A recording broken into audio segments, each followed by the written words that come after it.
Good evening, folks, and welcome to our live session for pre-calculus. Tonight we're going to be talking about inverses and then creating these polynomial functions. So without further ado, we're going to get started. So what we're going to begin with is steps to finding inverses. So there's three main steps that you have. The first, whenever you have a function f of x that's 1-to-1, you're going to replace f of x with y. The second step that you're going to take is to solve for x. And then the third step, you're going to replace x with f inverse of x and replace y with x. So moving forward from here, what we're going to do is we're going to just try to find some inverse functions. And if you have any questions along the way, there should be a chat box along the right hand side. So just let me know and I'll be happy to help you out there.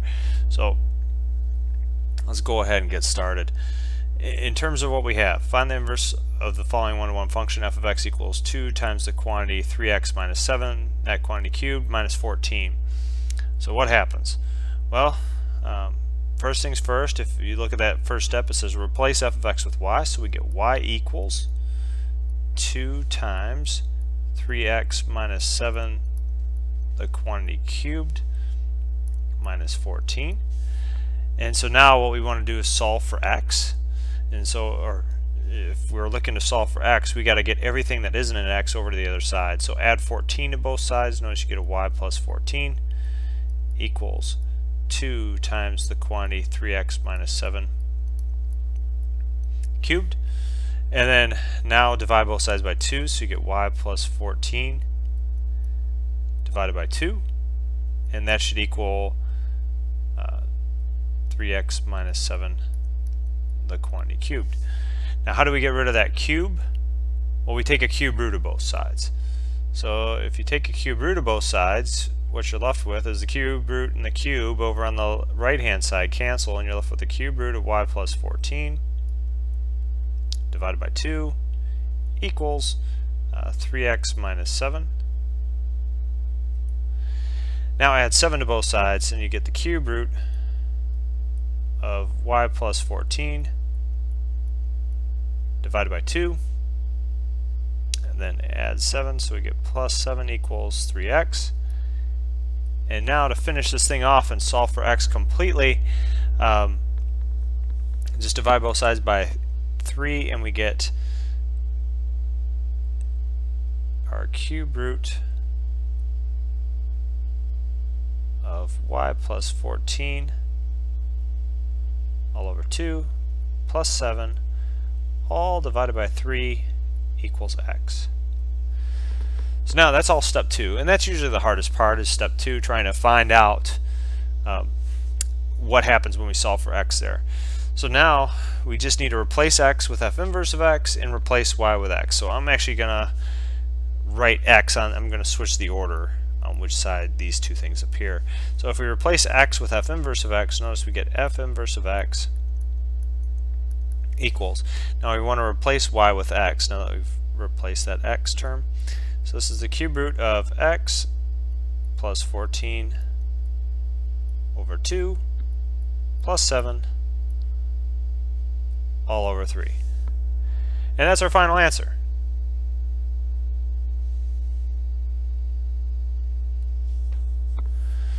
So we can do this process for all sorts of one-to-one functions, and that's what we'll kind of go through. So is there an easier method to FOIL with trinomials? So in terms of that, I'll get to some stuff that talks about expanding, and then we can talk about contracting real quick. But when you're talking about this question about foiling, let's say we have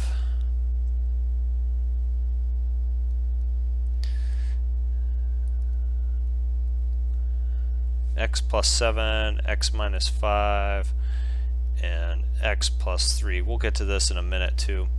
So the question is about, is there an easier method than to FOIL with trinomials? So I'm actually going to go a little bit beyond, kind of show you what happens. So first off, you can use that FOIL method, but here's really all you're thinking about, is you're just distributing terms. So I'm distributing this x to both of those terms, and I'm distributing the 7 to both of those terms. And so what that means is we get x squared when we distribute that first x, and then it goes minus 5x plus 7x, and then minus 35. So that's just distributing right there. And then we have the x plus 3, and then I'll kind of show you how this works. So notice minus 5x and then plus 7x, that becomes just a plus 2x. So we can rewrite this as plus 2x minus 35. Now, the same idea, and most people get hung up on foiling, I'm going to show you that we can expand this to go however many polynomials are involved, or linear factors or quadratic factors. It doesn't matter, it's all the same process. Now x squared has to be distributed to both terms in the other piece, so we'll go x squared times that and x squared times the 3 there. Same thing with the 2x. Hopefully we're back going. Okay, so now if we keep on continuing in that method, the 35 has to be distributed in both those terms. Okay, so what happens then? Well, we get x cubed and then plus 3x squared. That's just by distributing the x squared to both those terms. Now distribute 2x to both those terms over there. So 2x, when we distribute that, that becomes 2x squared. And then plus, when we go 2x times 3, that gives us 6x. And then when we distribute the 35 to both terms, we get minus 35x. And then minus 35 times 3, what is that, 105? Okay. So when we're looking at this now, what happens? And so when we expand this out, I'll fit it right there. Notice there's only one x cubed term. You have these x squared terms right here, and then you have these x terms right here. So the x squared terms, 3x squared plus 2x squared, notice it makes 5x squared. And then 6x minus 35x, that should be minus 29x. And then minus 105. And notice I just picked a few numbers at random, and we multiplied it out, and then that worked. So I see another question. I guess more specifically, I just meant if there was a way to organize it as you work to where it's easier to read. In terms of organization, if you're looking to expand the thing, I just say it's just a distribution of your polynomials. So if you notice in that case, I try to organize it in such a way just by going from the quadratic to start, which is what here, and this is the 2x to the first. I wrote it on down to that term, and then going to the minus 35, notice that's just a constant. What happened is, in our groupings, just naturally, we started with a cube term, and then we had two squared terms, and then we had the two first terms, so this is 6x to the 1 and negative 35x to the first power, and then our constant term. So it was just an organization thing, and that's what I was trying to set up there. So glad you see it then. And if you have any more questions, just keep them coming. So that's exactly what I'm here for along the way. So moving back, I want to finish one more inverse, and then we'll get into a lot of the polynomial stuff too. So just trying to make sure everyone has the inverses down. A lot of people struggled on the homework with that. So we want to find the inverse of the one-to-one function f of x equals 5 minus 7x divided by 4x plus 2. And same thing as before, first thing you do, you can replace f of x with y. And by the way, this isn't the only method, it's just one method that works. Yeah, there's multiple ways to kind of go about doing this. You don't even have to make this change, but a lot of people find it easier of all the classes I've taught over the years. So what we want to do now is solve for x. What makes this hard though is the fact that we have a 4x plus 2 in the denominator. So the way to fix that is we multiply both sides by it. And what that becomes is y equals 4x plus 2, and that equals 5 minus 7x.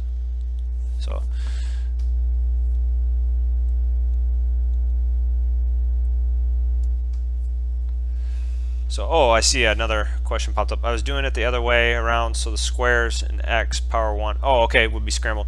Yeah, so when you're going back, go back real quick.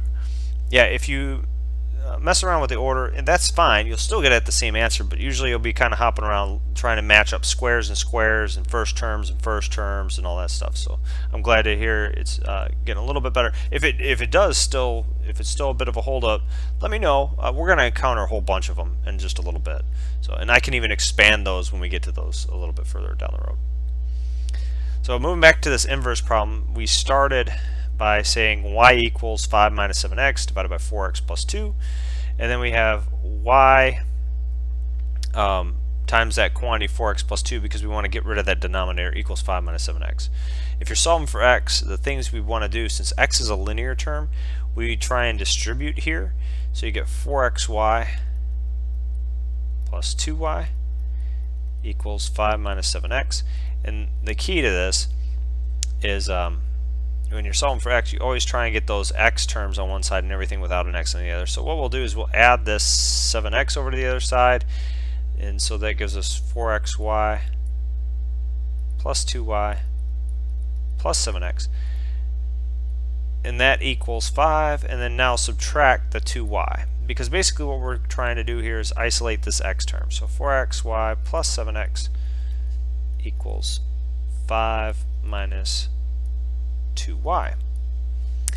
Notice you have an x here and an x here, and so this kind of ties back into those this polynomial going in the other direction, trying to factor and expand. So yeah, you pull out the x there, and so you get x times the quantity 4y plus 7 equals 5 minus 2y.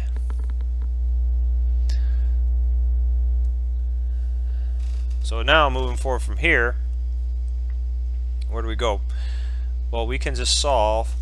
You take x and you're going to divide both sides by that 4y plus 7, so you get 5 minus 2y over 4y plus 7. And now all we need to do is replace x with f inverse of x and replace the y with x. So this is 5 minus 2x over 4x plus 7. Now I want to give a little bit of a warning real quick. There's multiple answers here.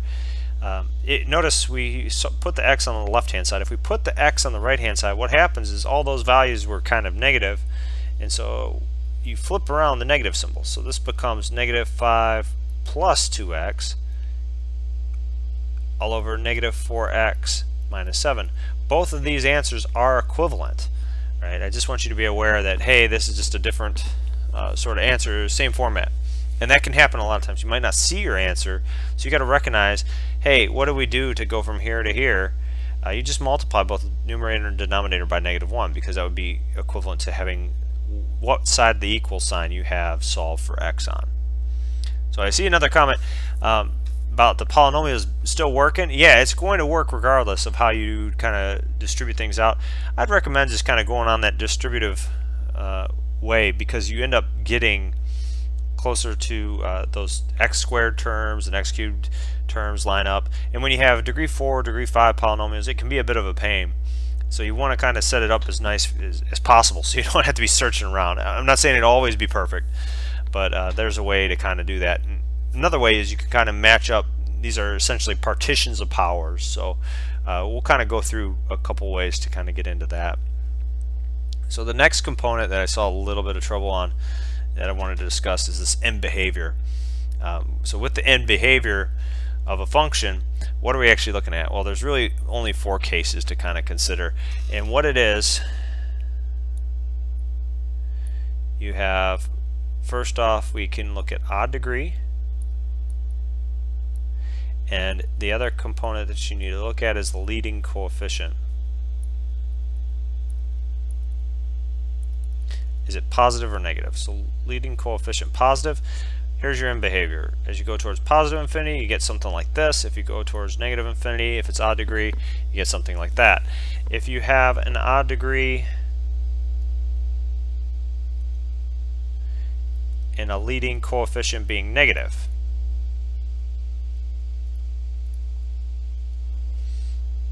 what does that look like? Well, in that case, as you go towards negative, as x goes towards negative infinity, the y value approaches positive infinity, and as you approach positive infinity from the x values, the y value goes towards negative infinity. So the way to think of it, just look at x cubed. What does this behavior do? And then what happens when you multiply that by a -1? You've reflected over the x-axis. That's essentially all that we're doing. And so the end behavior always is going to remain the same. But the key component to this is the degree.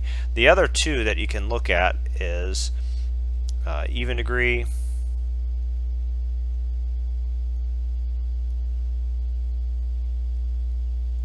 the leading coefficient positive. In that case, both ends go in the same direction, so they'll both be positive.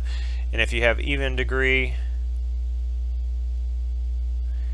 and the leading coefficient being negative, what happens in that case, you get something like this, where they both approach negative infinity. If you have to go on to calculus, this is actually an important idea. You're going to talk about this thing called limits. So limit as x approaches infinity, limit as x approaches negative infinity, and that's where this pops up all over the place. And so we're trying to get a feel for what's going on with those. So in the first case, we're basically just following which of the four scenarios we're going. So notice I'll put in the x to the 1 here. So you have x to the first, you have x to the 30th, and you have x to the 67th. 67 wins the bet here. It's the largest of the degrees, so the degree is 67. And this is the leading coefficient.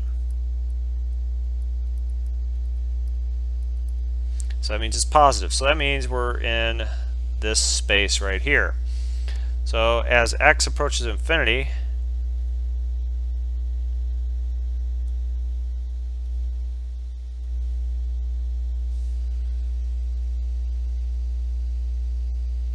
y approaches, well, from the graph there, what you're seeing, the y value is going up and up and up, so y approaches infinity. And in the other end, as x approaches negative infinity,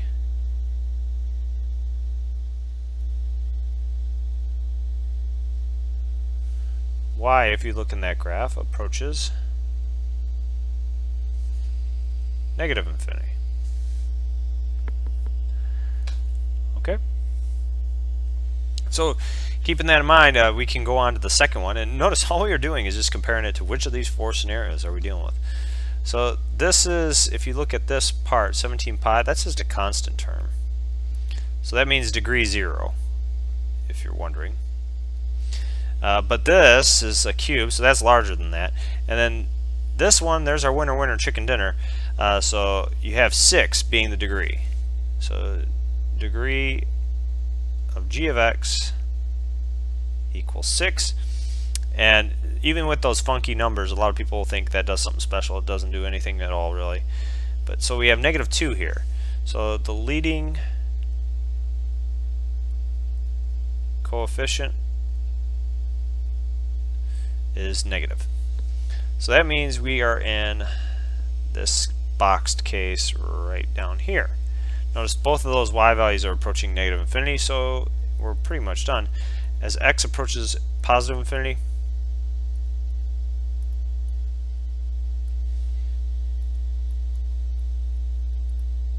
y approaches negative infinity.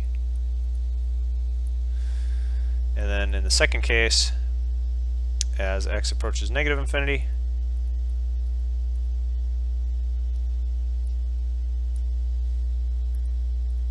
y approaches negative infinity.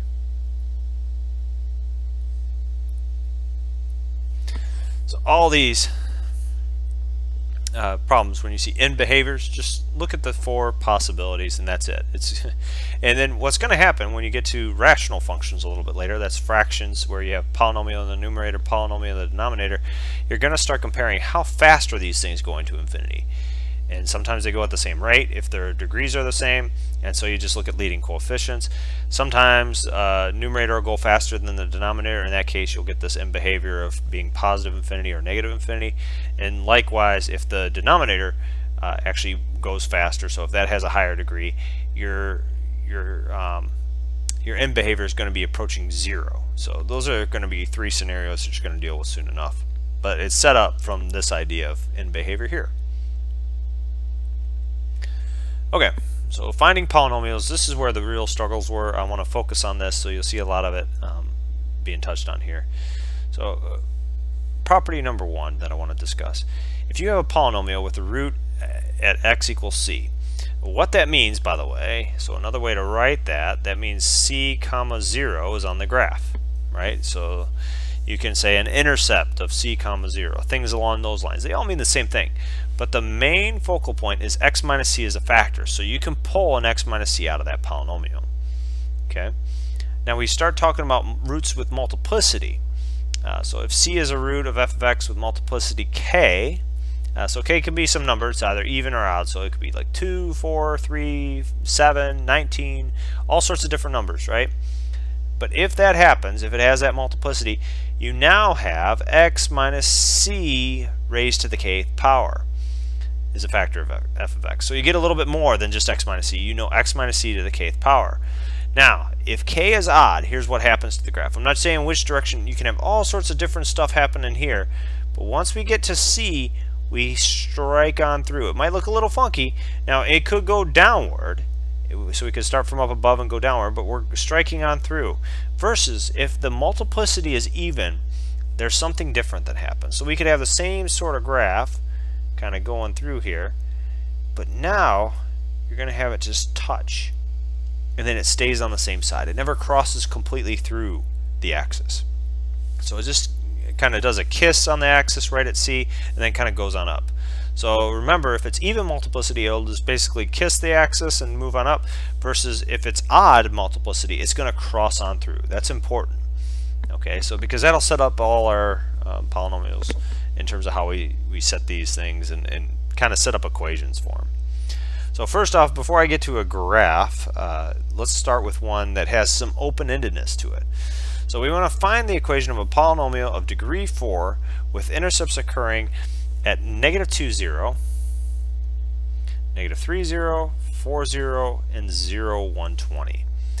So there's actually multiple options here, and I'll kind of explain option 1.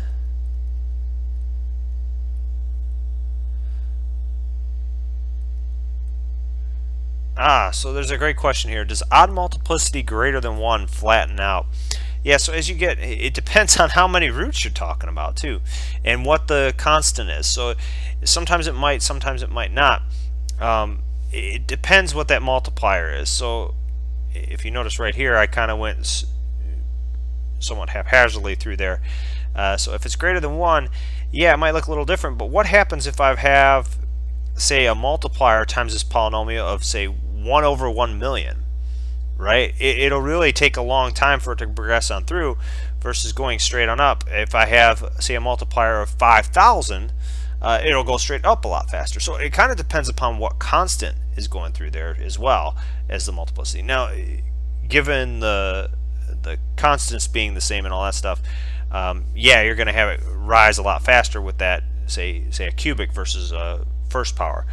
But keeping in mind, it's dependent upon the constants involved that are multiplied by these polynomials. And I'll kind of give you an example of what can happen.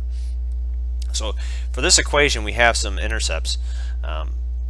In option 1, let's say there's a missing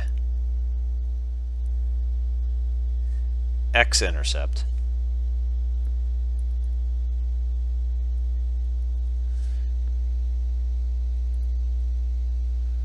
With a leading coefficient of 1.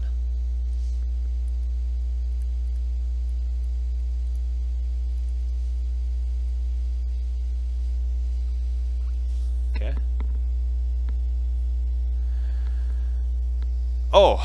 So yeah, the question goes, you meant flattening out along the x-axis. Once again, it's going to be dependent upon the constant. And in terms of the end behavior, the end behavior is all dependent upon the degree and the leading coefficient. So if you're talking flatten out along the x-axis as you go towards the end behavior of infinity or negative infinity, not going to make much of a difference. Is the degree that does the most difference in the leading coefficient. So that leading coefficient actually is going to play a role in terms of how fast it stays along there. It also depends upon how many roots you're looking at too. So if you're comparing just if all things were given equal, right, that's when you're getting into, yeah, it'll stay. Yeah, so instead of crossing or touching the x-axis, yeah, so if I have a cubic, right, there's a lot of factors at play here.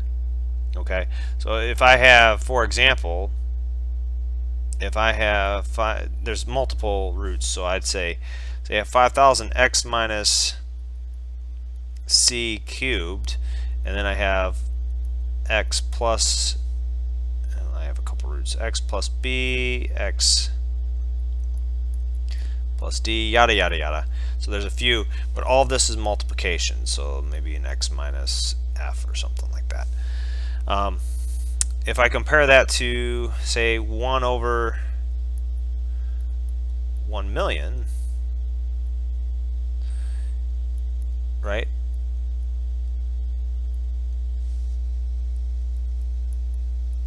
Notice I have the same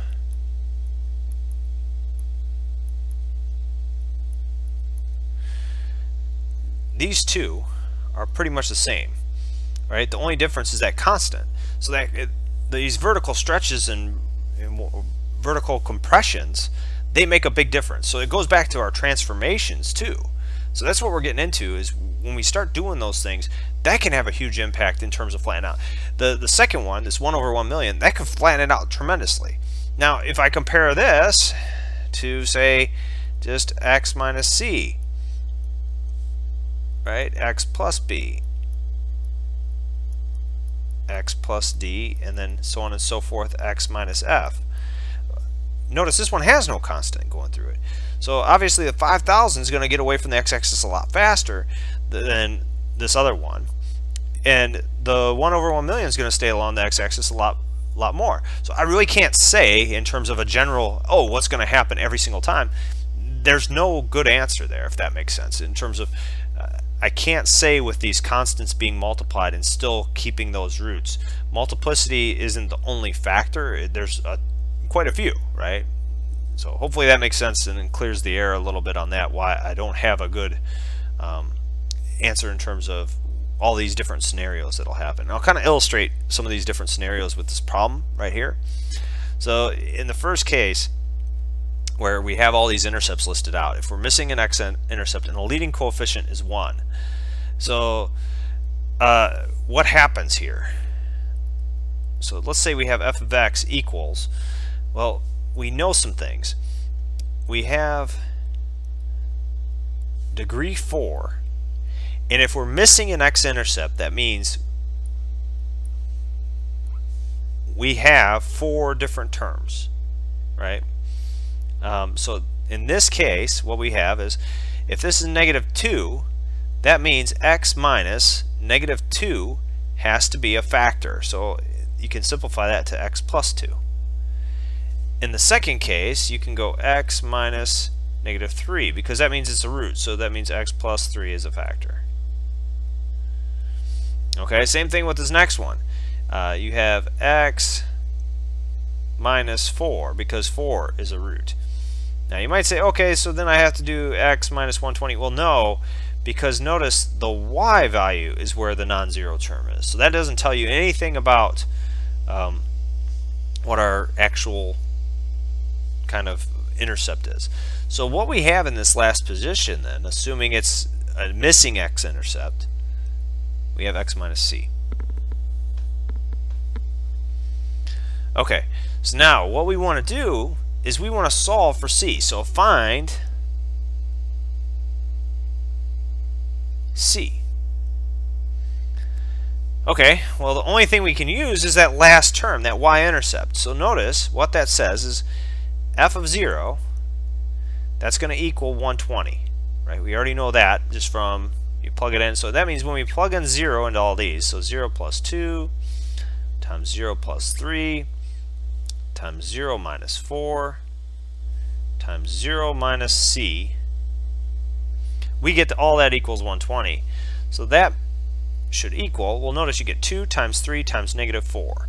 So 120 equals, that's negative 24c.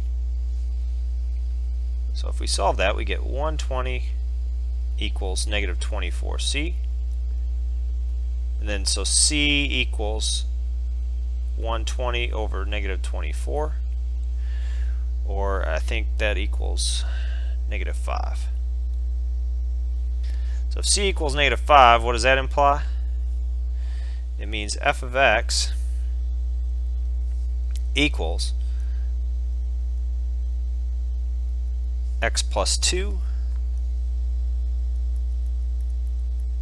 x plus 3, x minus 4, and x minus a negative 5, right? But with that in mind, we could rewrite that as just x plus 2, x plus 3, x minus 4, and x plus 5. Okay? So now, I'm going to do an extra step here just to illustrate something. So Catherine asked a question earlier about the FOIL method and all that stuff. So just want to show how to expand this. It's not necessary as written. It didn't ask for it in the problem, but I'm going to show you how to expand this, and then I'm going to come back to another option we can do. And then I'm going to explain and let you kind of mess around with it is another option. Okay? So in the second case, what has to happen? Well, or expanding this case, I should say. So when we do this, you go x plus 2 times x plus 3. Notice that would be x squared. And I'll kind of simplify this. You have a 2x and a 3x. So 2x plus 3x makes plus 5x. And then 2 times 3 makes 6. If I move too fast, just let me know. So that's what I'm here for. So x minus 4x plus 5. So you have an x squared. And then you have minus 4x plus 5x. So that would make up plus x. And then minus 20. And so this is where it'll get a little bit hairier in terms of expansion. But we'll still be able to solve and go through all that song and dance. So the first thing that we'll do, remember x squared has to go to all three terms. Okay, so this will be one I have to organize a little bit better, and I'll kind of illustrate how we can do that in a slightly different way. So if you're struggling to do this, so this one, notice you get x to the 4th plus x cubed minus 20x squared. Okay, so most people will try and write it all on one line. That's fine and dandy, but if you're struggling with it, I might recommend doing this. So notice our next term we start with an x. So when you go 5x times x squared, just line these things up like you normally would when you do addition and subtraction. You line up tens, places, and all that stuff. We'll line up the x cubes and things like that. So you can do this. You can go 5x cubed and put it right there. Then you go 5x times x, so that's going to be plus 5x squared. Okay, and put it right there. And then you do 5x times negative 20, so that's going to be negative 100x, and put it right there. So notice I'm just lining up the x cubed terms, I'm lining up the x squared terms, and so finally, last but not least, I'll erase this bit right here real quick. So what we need to do now is just go through the 6 and line up all those terms. So you go 6x squared, and then 6x, and then minus, that's a 20 from before, so minus 120. So lining those up, we get plus 6x squared plus 6x, and then minus 120. And so notice each time you're getting one term further, and here's a nice way to line it up. And remember, you're adding all these, and so if you see a subtraction symbol, you should have that happen. So just take note though, when you multiply that out, you have one quartic term, you'll have two cubic terms in this case, so plus 6x cubed, and then you'll have three square terms, so negative 20 plus 5 plus 6x squared. So notice that's going to be negative 9x squared, and then minus 94x for our next one, and then minus 120. And so that's a lot easier hopefully for us to see that. Okay, so yeah, I see a couple comments in terms of, yeah, lining them up is much better. Yeah, it probably will help you if you're struggling seeing them all. The other way, I mean, all I was really doing was just kind of noticing which terms go where. So when I start with the x squared and distribute that to each term, the lowest I'll get is x squared. And so that's where I know I'm finishing there. And then the next one, since it's only one term less, I'll start one term less, and then I'll move over one extra term until you finally finish up with however many things you have to multiply. So if there's 5, you can keep on going. But it'll be this decreasing and increasing thing. So notice we started with, and so the question is, this gives us standard form, correct? That, yeah, absolutely. This is the standard form for this. If you're looking for an answer in standard form, this would be it, that final answer listed right there. So personally, I prefer the factored form. It's a lot easier. You can find the zeros a lot easier. If you gave me something like this and said factor it, I'd be like, oh crap. So really wouldn't know what to do right away. But sometimes they want things in standard form. It's just an expansion. They're just trying to test to make sure that you know how to expand two polynomials. And you can just go about this every time. Notice though, the same rules will apply if it gets even further. It goes 1, 2, 3, then 2, then 1. Your constant and whatever your degree of your final polynomial would be, those will only have one term of that type. And then you're basically increasing by 1 up until the middle, and then you start decreasing by 1. And that always happens in terms of the number of terms that should appear. So keep that in mind as well. There's a lot of stuff that goes on. And in fact, if you really want to get deep into it, we could start talking binomial theorem and all that fun stuff. There's a lot of tricks to the trade that you'll learn the more practice you get, essentially. So I'm going to erase that. Hopefully you have it down because I want to mention the second option in terms of what happens here. So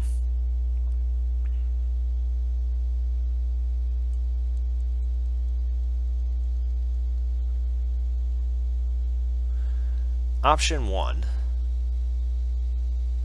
was this nice little, oh, everything's a linear factor, everything's hunky-dory, and we had some missing intercept that they didn't give us, right? But that's not the way things always work. And so I'm going to write this just so we know what the answer was right up here.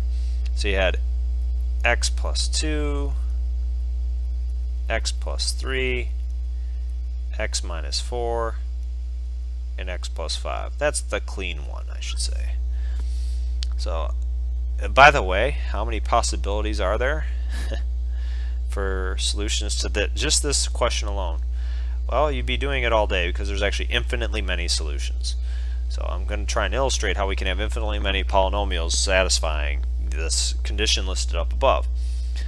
So there's 3 main options though that I'd say. Option 2. All x-intercepts listed.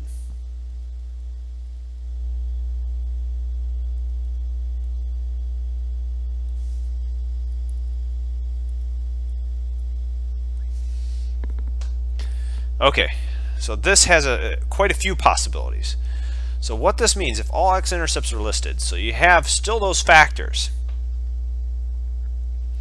So f of x must take, we'll still have an x plus 2, we'll still have an x plus 3, and we'll still have an x minus 4.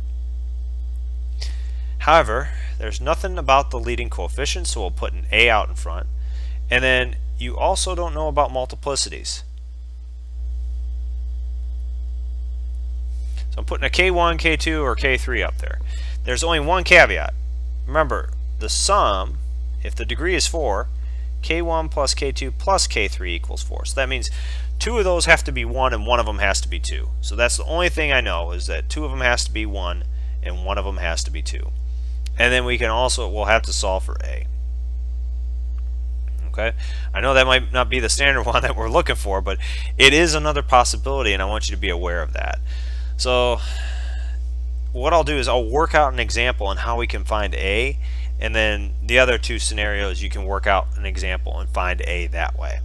Okay, so y'all can let me know, what do you want? Do you want K1 to be 2, do you want K2 to be 2, or do you want K3 to be 2? I'll kind of let you all decide. So just let me know, and I'll be happy to kind of go from there.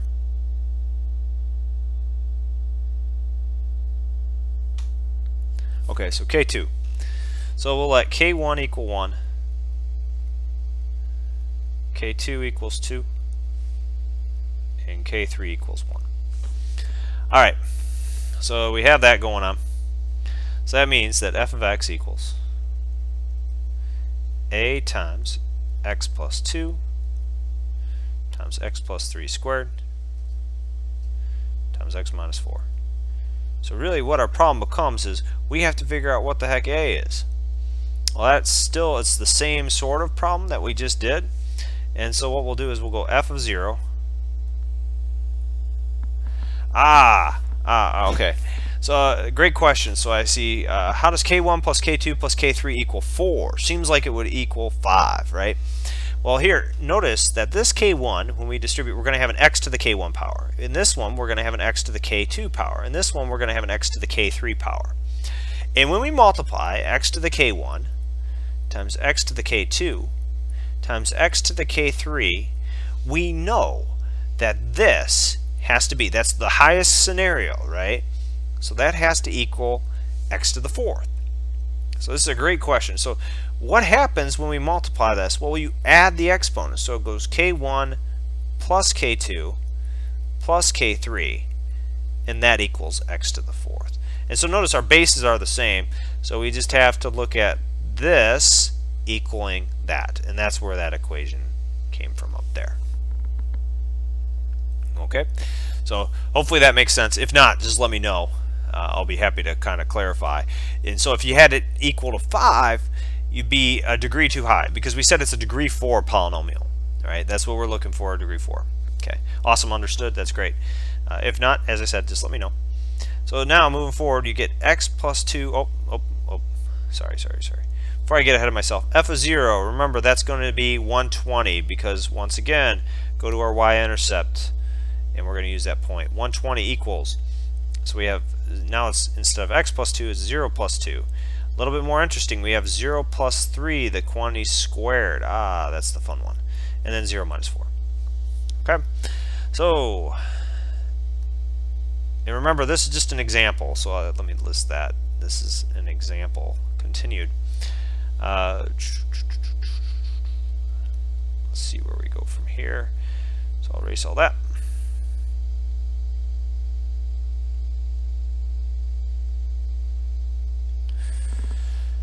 Okay, so what does this lead to? Well, this gives us that 120 equals a times, well, we have 2, 3 squared is 9, and then times negative 4. So notice that makes negative 36 times 2 is negative 72. So this is 120 equals negative 72a. And so where do we go from there? Well, we get a equals 120 over negative 72. So one such example, and by the way, we can simplify that. Both of those, what are they divisible by? 4? Yeah. So if you go both of them by 4, or can we, no, we can do 12, right? We can even do 20, yeah, 24 I think would work too. So if we did 24, what are we left with? That's a 3, and that's a 5. So negative 5/3, I believe. Double check me on that. I'm doing that all in my head here, so I can make mistakes too. F of x equals, so now we have negative 5/3, and then, and by the way, you could leave it 120 over negative 72 if I ever asked you that specific question, but it'll make you simplify more times than not. So this goes negative 5/3, x plus 2, x plus 3, the quantity squared, and then x minus 4. So this is another option. Alright, notice that's not the only option for this. So actually, you could do where k1 equals 2, and then you could solve for what a is in that case. You could do where k3 equals 2, and then solve for what a equals in that case. So you have 3 different examples that would hold for this. Okay, if there's any questions, let me know. I'll be happy to kind of demonstrate that. So awesome. Glad to hear it's good. If not, as I said, just let me know. So now the next bit where we're going. So I'm going to erase this a little bit, and I'm going to kind of explain the third scenario. It ties into both of these. So you saw how an a became involved, right? Actually, I'll just write option 3, and I'm not going to work out an example because it's kind of redundant, and we'll just see more stuff that ties into it. So option 3, let's say we're back to just a missing x-intercept. Well, what does that mean? If you're just missing an x-intercept, notice the first one we had with a leading coefficient of 1. So I started with that one in particular because I wanted to say what would happen. Now this is a lot more general. So you could have an f of x equals, so we start with our x plus 2, x plus 3, x minus 4, and then an x minus c. But now, since our leading coefficient isn't mentioned, we can have that leading coefficient be an a. And you might ask, why can't I add anything at the end? Well, then you wouldn't have these be zeros, essentially. So if I put a plus b at the end, so if I put this is a big no-no, by the way. So we don't want that. The reason why, what that's done is those are no longer factors, meaning those are no longer roots, and that would no longer have those intercepts. So that's why we can't just add anything willy-nilly at the end. So it all has to be multiplication. So just an FYI on that. But so now this scenario, notice you could pick any, so Josh asked a question on the option 2, I'm assuming. Are all 3 options an acceptable answer to the question? Yes. So if you're listing this, you have possibilities. Now, it does get restricted if they put down what multiplicity you have. It does get restricted if they put down, a leading coefficient of 1, right? That changes the game. So there's always some tweaking to the information in terms of what happens. So here, if I say the leading coefficient is 2, that would give me a unique C value for that 4th term. So, but in this case, this last option 3, you have the freedom. If no one gives you any restrictions, you can pick any A, any C, and that means there's infinitely many possibilities. Whatever would have it satisfy that this 0, 1, 20, right? That's the key component. As long as that's on there, you're good. Well, so for each C value that you come up with, you're going to get another, essentially, A value. Okay, so keep that in mind with all these, right? You have so many options. Now, I'm going to start to rein in those options. I just want you to be aware of all the different types of ways we can list these polynomials. So now that hopefully we see that each time we're getting some new sort of solution. Okay, so great questions there. I want us to take a look at a graph. So let's say this is the graph of f of x. Find the equation of the polynomial of degree 4. So once again, trust me, I won't stay at degree 4 all the time, but just for this case. Degree 4 given by the graph to the left. So there's a few things. You have this. You have negative 3. That's a root at x equals negative 3. It strikes through there. So that tells us it's odd multiplicity as well. So it means it has to be a cubic or a first power, or if we, and notice why I don't say fifth. If we go to the 5th power, we're beyond degree 4. Okay. Likewise, that's a root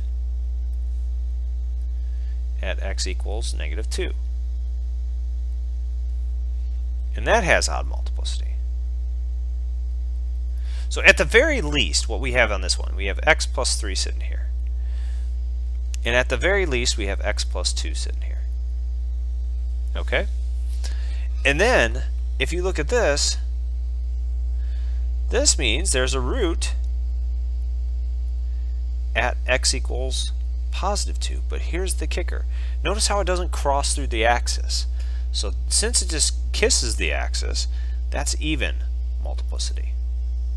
That's big, because notice that means we have an x minus 2 either squared or to the 4th. But as soon as we put to the 4th, that means these other two couldn't be roots.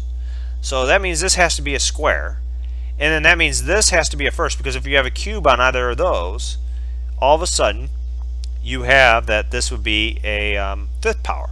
So what we know then is that f of x for this function has to equal a times, okay, So we have x plus 3, and we have x plus 2, and then the even multiplicity one, we have x minus 2 the quantity squared. Yeah, so multiplicity 2, right on. Yeah, that does have multiplicity 2. Are there any questions on the multiplicities? Let me know, because that's actually quite important in terms of this. So if there are any questions on multiplicity, let me know in terms of that. But that's kind of the important factors that you get. And you saw how we were able to break it down using the degree 4, what each of these are. So I could have had the first 2 be 3, but notice as soon as I have the first 2 be 3, that's degree 6 being contributed. So that's why we can limit this down. Now the whole trick to this problem really is just finding A. And in order to do that, remember before we looked at y-intercept. It doesn't always have to be y-intercept. It can be any other point on the graph. Now, like points like this are going to be hard to determine. However, this point right here is pretty gosh darn nice. That is the location 0, 2, and that's going to be the one that we're going to use here. So you get f of 0. We know that that equals 2. So in that case we have a times, and the reason we like 0 is because every time you plug it in, it's pretty easy to use.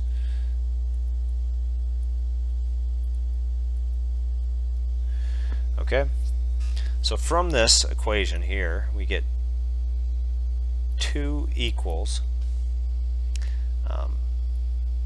a times, so we have 3, we have another 2 is 6, and another, when we take -2 and square it, we get 4.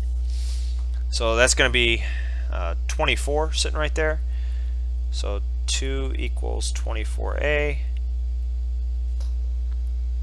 So a equals 2 over 24, or more simply put, that's just 1 over 12. And that makes sense too. And the reason why, look at the end behavior. The end behavior is going up here, right? We should know that we should have a positive coefficient, and having that kind of tie into the end behavior, you can start to see a lot of information coming together here. So we have 1/12 times the quantity x plus 3 times the quantity x plus 2 times the quantity x minus 2 squared. Any questions on that part? Just let me know, and I'm happy to try and answer that as best I can. So hopefully that makes sense on the graphs. All you're looking at, you're just trying to grab the pieces of information that look like nice points, and especially the intercepts. As soon as you grab the intercepts, life is good.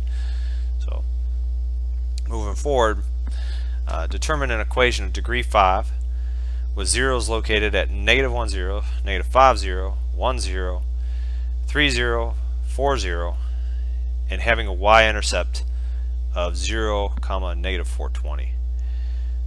So this is a lot, but notice in terms of the x-intercepts we have 1, 2, 3, 4, and 5. So we already have our degree 5 polynomial, right?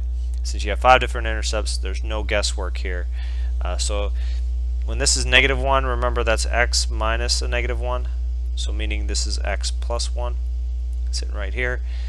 -5, that's x minus -5, so meaning that's x plus 5, sitting right there for that part. This is going to be x minus 1, this will be x minus 3, and this will be x minus 4 for your factors. So when we're writing out our polynomial, and oh, by the way, I keep on writing f of x. It doesn't always have to be f of x. You can call it g of x, h of x. You can make up a Chewbacca of x for all that matters, as long as you are able to create a function. So notice we have a leading coefficient of a, and then we'll list out all those factors. So we have x plus 1, x plus 5, x minus 1, x minus 3, and x minus 4. Yeah, so the great question, does the a term in the equation determine the stretching or compressing of the graph? That's essentially what's happening, yeah. So you're just multiplying that whole equation by a. So you have this whole, all these factors, these roots, you can expand it, get a polynomial, and then what you're doing after that is you're multiplying by either a vertical stretch or vertical compression. So it's either shrinking it down, as in the last graph. What would happen if we took away the 1/12? Well, this 2, instead of being there, if we took away the 1/12, it jumps to 24. So what we've done is that 1/12 is compressed the graph down to make it a lot closer to this x-axis. So does that make sense in terms of what happens? So hopefully that helps in terms of seeing what's going on here. That's all the A is doing. It's just a vertical compression or whatnot. So yeah, so yeah, I'll put you'll see me draw Chewbacca every now and then. There was a comment there about Chewbacca. So yeah, every now and then I'll try and draw Chewbacca of X or put it in for X or something like that. So having a little bit more fun with this. Let's see what happens. F of X equals, we have all this junk, so let's figure out what can we use to finish this off. So you take the 0, negative 420. Hopefully you're seeing the common theme with this stuff. 0 is going to go in for the F of X part. We're going to plug that 0 in for X. So you get A times 0 plus 1, 0 plus 5, 0 minus 1, 0 minus 3, and 0 minus 4. Okay, so that means that negative 420 equals A times, well, we have 1 times 5 times negative 1 times negative 3 times negative 4. Okay, so that means negative 420 equals, so what do we have? We have negative 5 with those first 3 terms. It's then positive 15, then negative 60, I believe. So negative 60A. Oh, so this is an easy one. When you divide both sides, don't let the zeros fool you. It's just negative 42 over negative 6. So A equals positive 7. Okay, so A equals positive 7. So in this case, it's a vertical stretch away from the x-axis of this. So you get F of X equals 7 times X plus 1,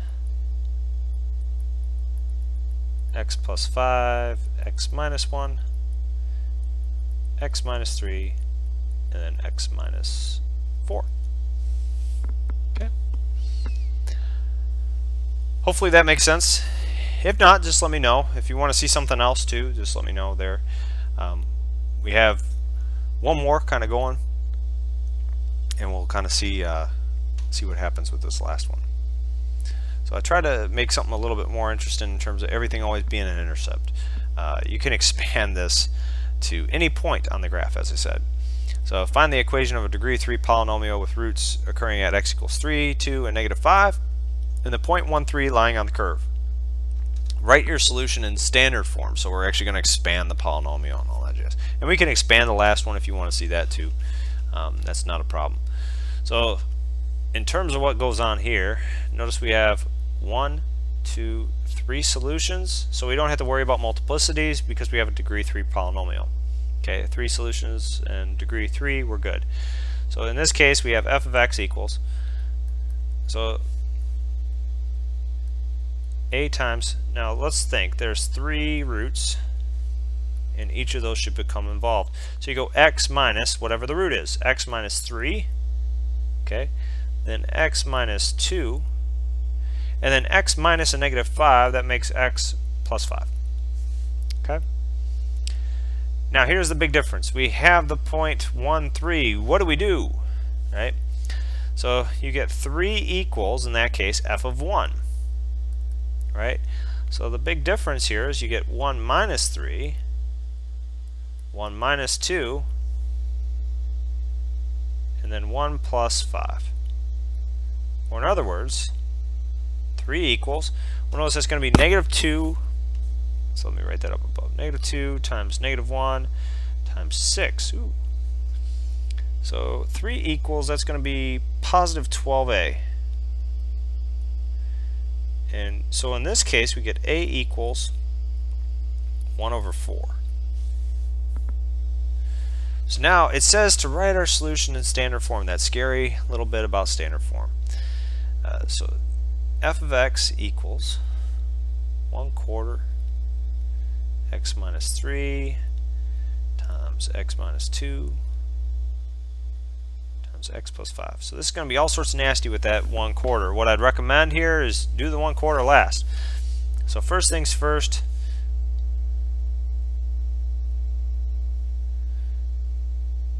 you get x squared minus, so no, we have a minus 3x and a minus 2x, that makes minus 5x, and then minus 3 times minus 2 is plus 6.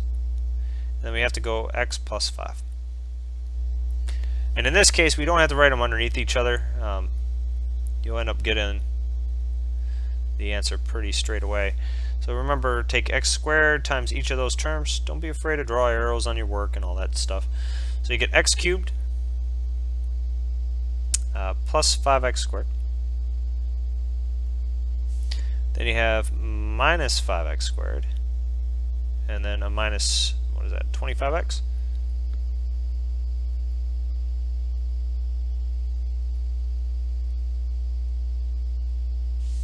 Okay, and now the 6 needs to go times both terms, right? So you have plus 6x, and then a plus, what is that, 30? Hey. Okay. I don't know much, but I know if you take 5x squared and you subtract 5x squared, they cancel. And then these two will make negative 19x. And as I said, if you wanted to write them underneath each other, that might line up a little better for you. With it being a trinomial, it's not too bad. When you have more terms, it's more beneficial to do it that way. So you get 1/4. What happens here? So we have x cubed minus 19x, and then plus 30. I might say, but Josh, wait a second. You gotta take care of that 1/4. Well, this is how easy it is. You take 1/4 times x cubed. We just distribute it to each term. Minus 19/4 x, and then plus, oh no, we have 30 over 4. So we got a little bit more simplifying to do. Well, that's not too bad. So you get 1/4 x cubed minus 19/4 x plus 15 over 2. And that whole thing equals f of x.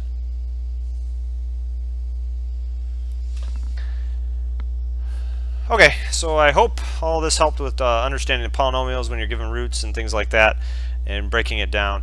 And now you see all the scenarios and understand this is the importance of why we do the compressions and stretches and stuff. They come into play in the polynomials as well. But the main thing is pulling out those roots. As soon as you get those roots, you can right away just kind of get at that answer. So the roots are kind of the big trick to these problems. So I wish you all a good night. And if you have any other questions, please post in the discussion board. I'll be happy to help on there, and then I'll host another live session, review session soon enough. Okay? Have a good night, folks.